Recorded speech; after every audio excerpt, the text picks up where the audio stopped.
Whether we are there or not, ITSP Magazine still gets the best stories. Plenty of conferences and events spark our curiosity and allow us to start conversations with some of the world's brightest minds. In person or virtually, Martin and Marco Ciappelli go on location and sit down with them at the intersection of technology, cybersecurity, and society. Together, we discover what the synergy of these three elements means for the future of humanity.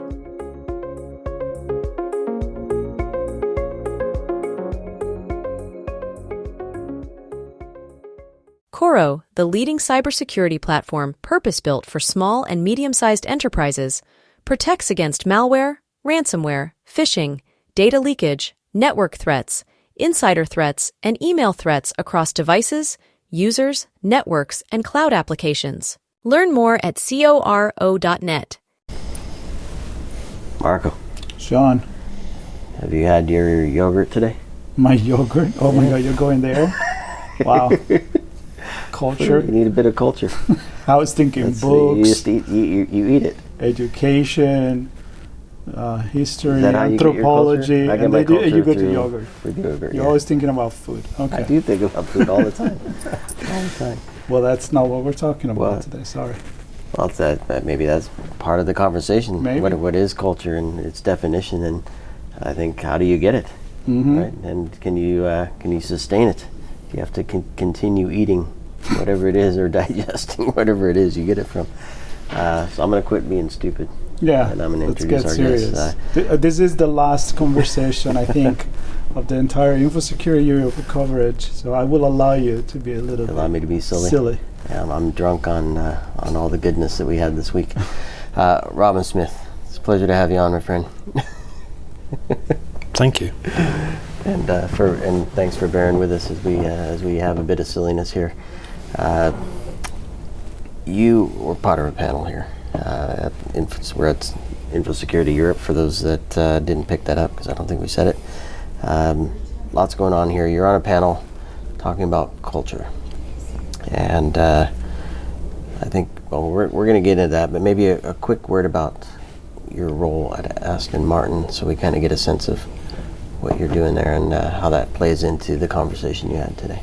Sure. So I always say I'm the luckiest man in cyber. I've got the best job in cyber, working for the best luxury automotive organisation in the world. And so, having been at Aston Martin for 3 years, I keep saying to people, they're going to have to take me out of that place in a box. That's how much I love it. So cool, design orientated, ripping up F1 now, winning GT Tours, and the DB12 is a marvel of engineering and design. So I'm enormously proud to work there, and there isn't a day go by when people don't inquire whether I'm going to be moving on soon so they can have my job. So, so yeah. Will you be my mentor?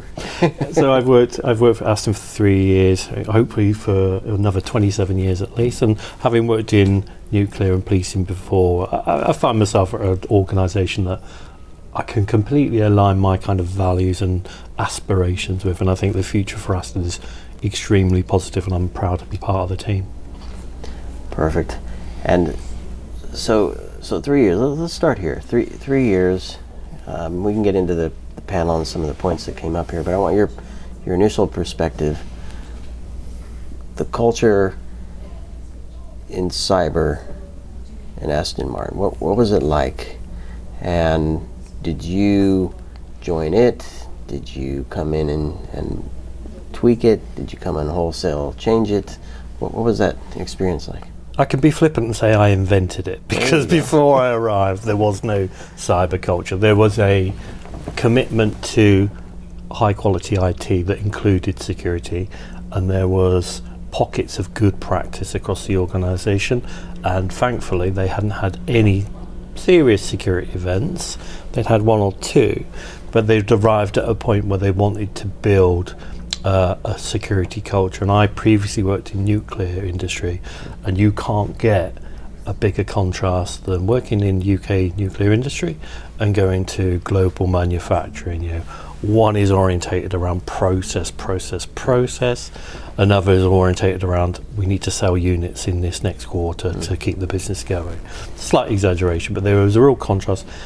Aston had understood the value of cybersecurity at a board level and at a CIO level, and they asked me to come in and to build a program of delivery that included getting good alignment with the way in which Aston operates by understanding its risk tolerance, but also respecting the brand prestige. Let's be clear, one of Aston's amazing cars, but it's also got one of the most recognizable and valuable brands globally. I think it's listed in the top 5 of valuable brands. So, with the heritage of James Bond, 110 years of luxury manufacturing, it was important to arrive to understand that any security culture was part of a wider enterprise.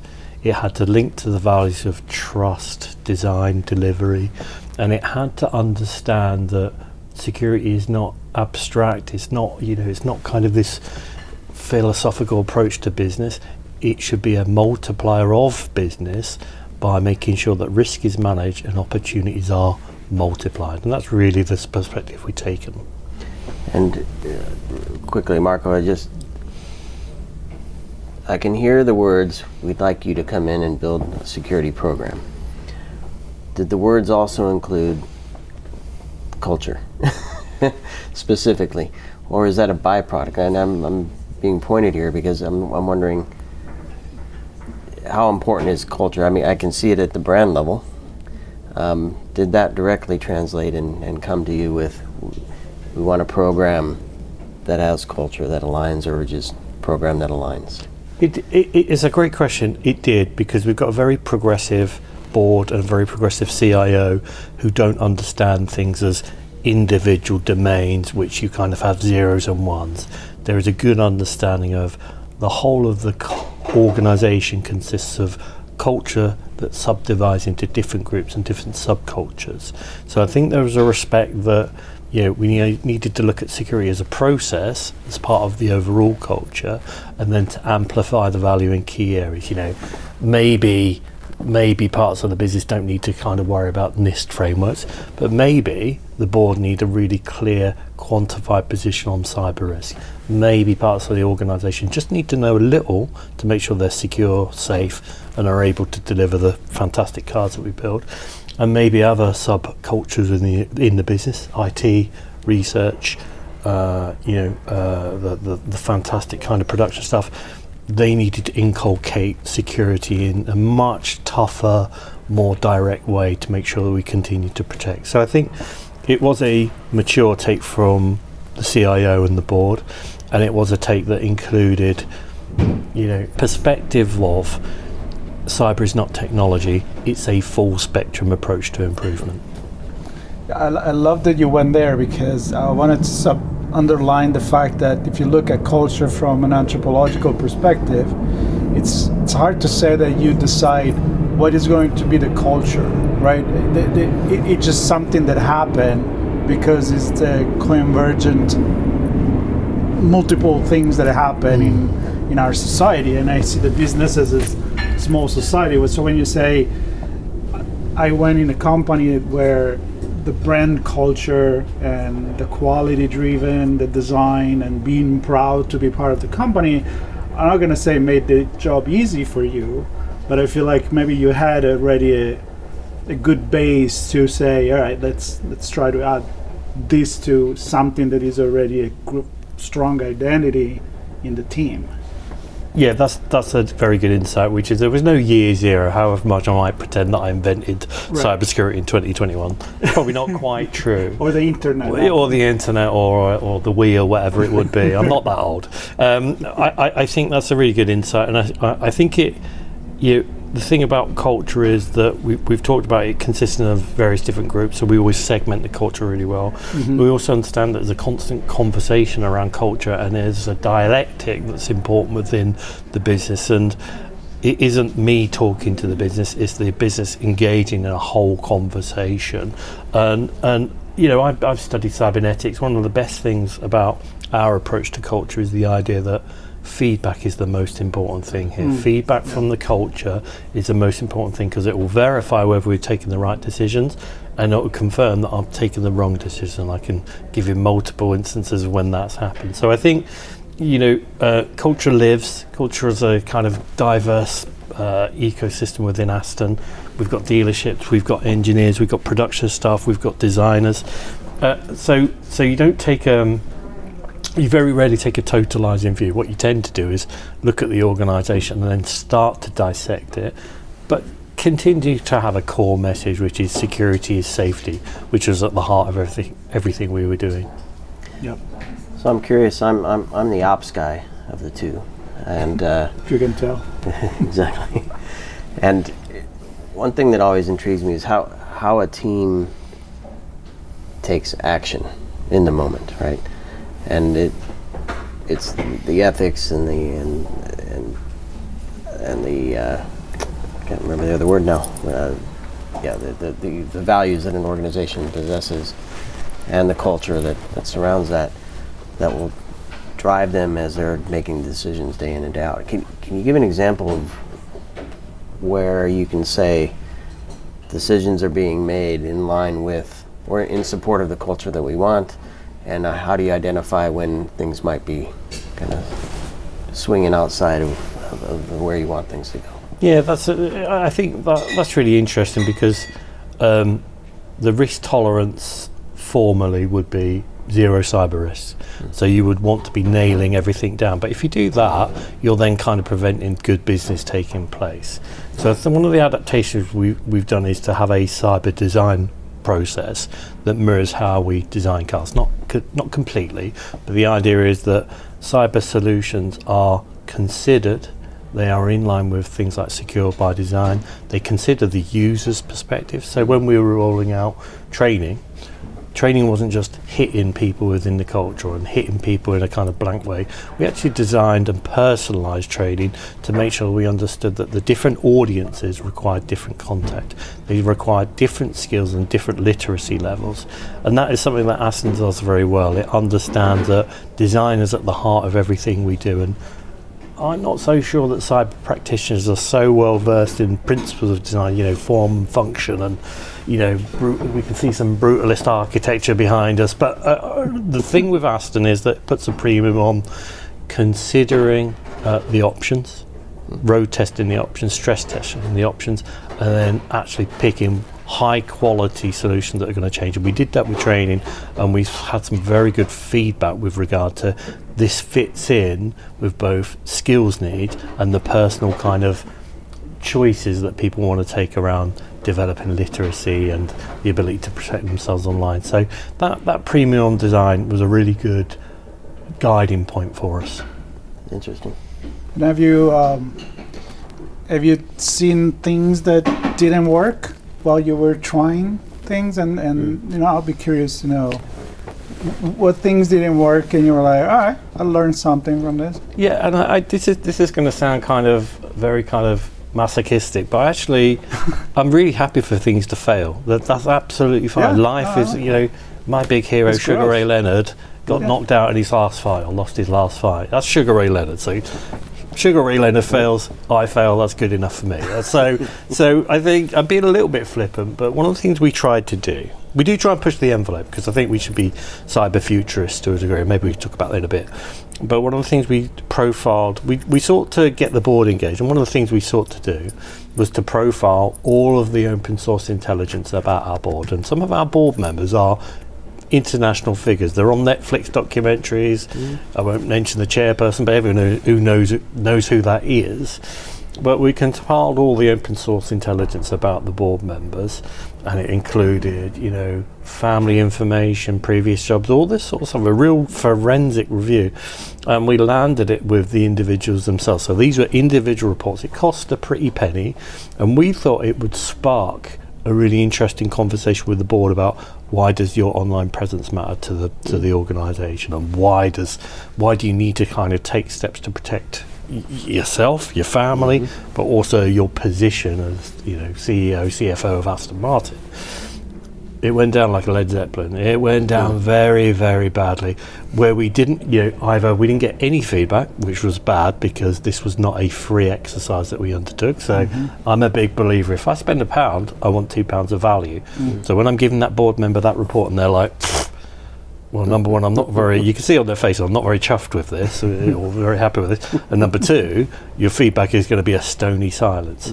Worse than that was where we got feedback and people were not happy with the rationale, the methodology, or the results of what we found. There was no smoking gun. I'm not saying we certainly didn't embarrass anyone and we didn't kind of pull out any skeletons. But these are the board members that are kind of very sensitive to both profile and the impact on the business. And rightly, that's their job to do that. So that was a failure. And what that spoke to was cultural sensitivity, understand that there is a bit of hierarchy. Manufacturing is quite flat structures. At the board, you should be showing a bit more respect in terms of, look, they're exposed enough. Maybe they don't want any more potential coverage. And when you go sourcing open source intelligence, there was a perception that we were kicking the hornet's nest. We weren't. We did it in a professional manner. So that was even if I just look at the money spent, that did not deliver value, and it didn't kind of engender the sort of conversations that allowed security to become part of their consciousness. It stuck in their mind as, this is not the right tactic for us, you need to go back and rethink it.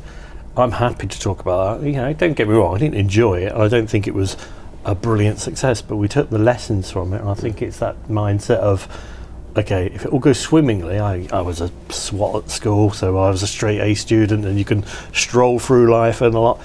Actually, it's these disruptions, these problems, these embarrassments that are very instructive and make you a much better CISO. Yeah.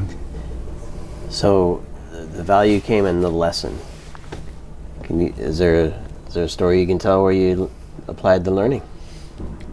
Yeah, I think I'm a big believer. There's a great book called Adaptive Resilience by Maria Santa Catarina. It's a great book, and it's a bit of a tome for me. It only came out sort of in the last couple of years, and it talks about developing your mindset around not just the near term, but your recent experience and what you're planning for the future. And I've mentioned futurism. We're cyber futurists at Aston. We are talking about full automation. We're talking about autonomic operations. We might not get there, but we've got a real vision around how AI, our own LLMs, our approach to machine learning is going to drive security to machine speed response. We want an autonomic system where we can match the best of cyber criminality with our response, our detections, and our risk intelligence to synthesize. If cybercrime is infinite, we want a response that is using priorities and resources really well. So the lesson there was to direct our resource to only the things that would count within the culture. Profiling the board members, I thought was a good idea. Wrong. Directing resource to the most pressing posture issues, the most pressing risk issues. That was the lesson, which was know what we're about. In some respects, you can have your 5-year vision, but within manufacturing, it's really the next 5 minutes that counts. Production goes down. My vision of autonomic security operations is irrelevant. And your vision of another 30 years. Exactly, and I've got a pension to think about. I think the lesson there is tying vision with good tactical response in every situation. I think the mindset has changed around being a little bit too future orientated to tactics and operations around security. Need to support the business, they need to amplify value. They can have that future vision, but by aggregating successes day to day, week to week. So does the security culture trickle down to the customers? Like, are you seeing that it brings a value, like an added value to the product? Because I'm also assuming, I know that the Aston Martin customer wants the best. There's no doubt about it. I'm also assuming as a well-educated person, and maybe it's demanding a certain level of security, or am I just being idealistic? No, not at all. This is a prestige brand. If you're paying what you're paying, you're expecting the very best, whether it's the braking system, the infotainment, or the security. There are some emerging regulations around exactly what you're talking about called connected car. So the UN, have you heard of these? UN have defined cybersecurity management systems for cars. They've also defined software update management systems. They're R155, 156. So we have a dedicated team within Aston, which is to say, the car is basically the new boundary. Whether it's driving in Sao Paulo, Palo Alto, Tel Aviv, the car is part of our fabric and it needs to be protected on an ongoing basis. So those regulations are defining new ways of controlling and protecting personal information, customer information. And Aston customers tend to kind of come back again and again and again. They're high value people, they're high value customers, and we want an ongoing relationship with them. They, once they buy an Aston, we want them to kind of always buy Astons. So the premium placed on protecting infotainment, which contains a lot of personalisation, but also protecting the dealership network, which contains a lot of quite sensitive information about these high-value individuals. We take it seriously and we make sure that security has permeated it, not just into the dealership network, but into the over 1,000 suppliers that we use on an ongoing basis. And people talk about supply chain. It's not just the dealership. The dealership is after sales and after sales, supporting those individuals. You've got to be thinking further to the left. It's that supply chain that also needs to be protected, because end to end, that's the Aston value chain, not just in the engagement with the customers. That's vital, but it's vital as part of an end-to-end value stream. But we are making inroads. I'm not suggesting it's perfect, but it's not. I think we can always do better particularly with regard to customer information. Touch wood, we haven't had any sort of serious incidents, but again, we learned the lessons from Ford, from Toyota, who were hacked by Russian state-sponsored actors who knocked over production. So I think we keep vigilant, and when we have events, because they're going to come, is that we have really good response protocols in place that protect personal data, that protect the supply chain and maintain the value of Aston. Yeah.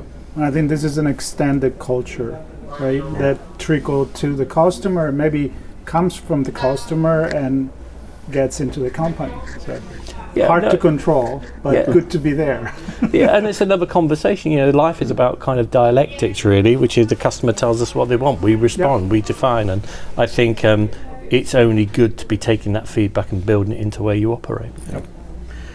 Can I, and I'm sensitive to time, but I have one more question.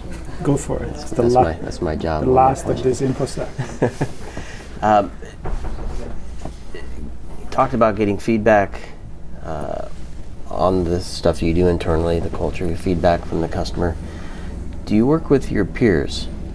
I'm fortunate enough to be part of a number of CISO groups, and they invite me in, cat and mouse rules, so I don't say anything what they talk about. But there's a very tight-knit group.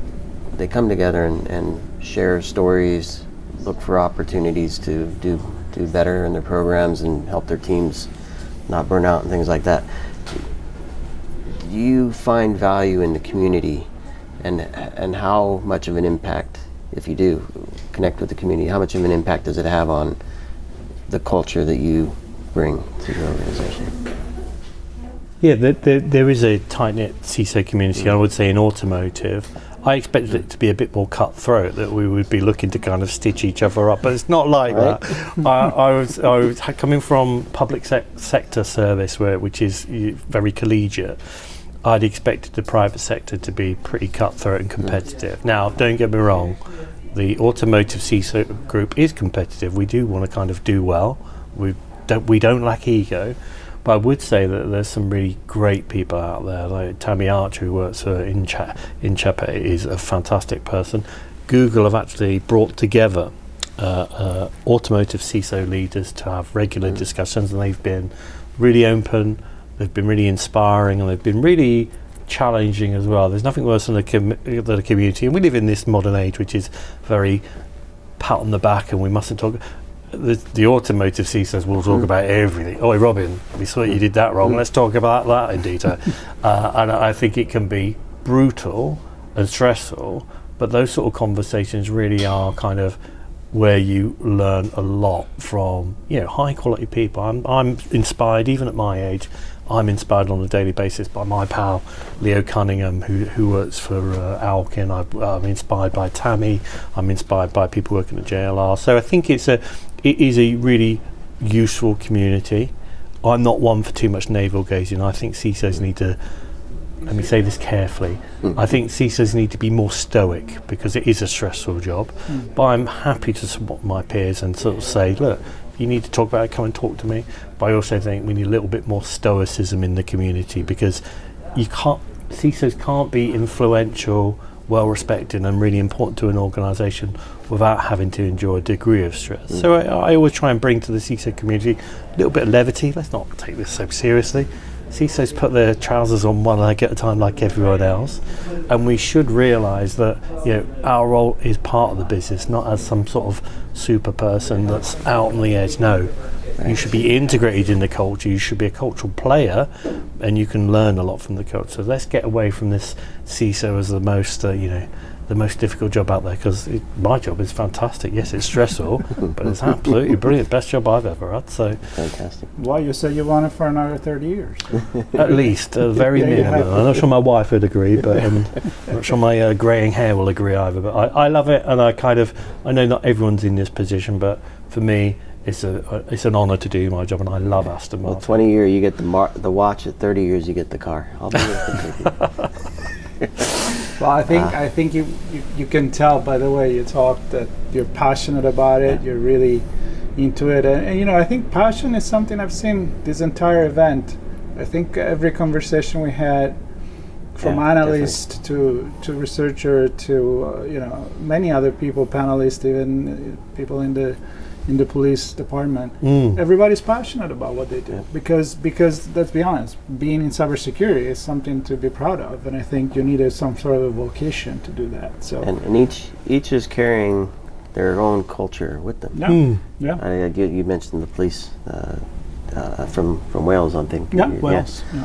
So I mean, you can sense the passion, you can sense the culture. He's doing something that fits well within his region, and it's innovative, and it seems to be working. It's pretty cool. I'm going to have a chat with him probably next week. Yeah. I have about 1,000 questions. Marco will kick me really hard if I start going down any of them.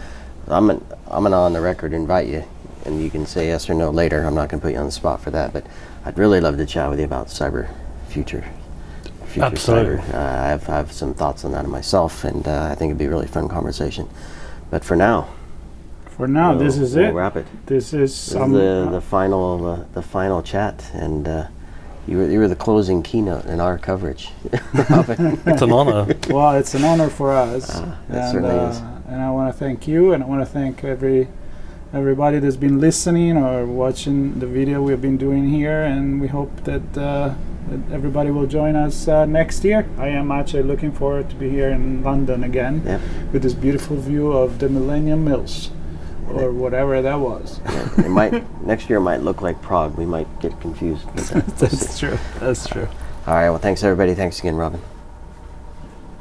Coro, the leading cybersecurity platform purpose-built for small and medium-sized enterprises, protects against malware, ransomware, phishing, data leakage, network threats, insider threats, and email threats across devices, users, networks, and cloud applications. Learn more at coro.net.